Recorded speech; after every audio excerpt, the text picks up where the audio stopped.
Hey everyone, I just want to make this quick video showing how you can use the empty list feature within FlutterFlow with Xano as your backend.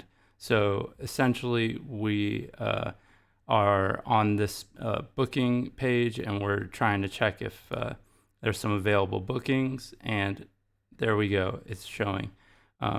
Before I implemented this, what was happening is for days there what were no appointments, and I was just getting like a 500 error in my Xano, and so it would cause a big red block here when I would test it, or a gray block when I'm on mobile. But yeah, essentially when the call succeeds, it does this, right? And it shows that all these are not available. And basically how you do it in Xano is you find your point of failure, and basically this was mine where I don't have an available day. You can watch my other video on how I created this Calendly style booking system.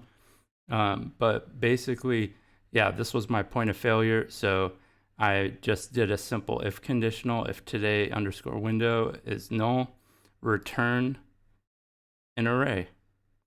And basically it's returning an empty array, an empty list.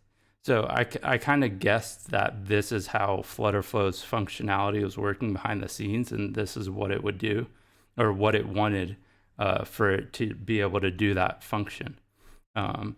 So yeah, you can basically easily implement this into your function stack and get it working with FlutterFlow. So I'm really excited that I was able to do this and just wanted to share it, and hopefully it helps somebody else.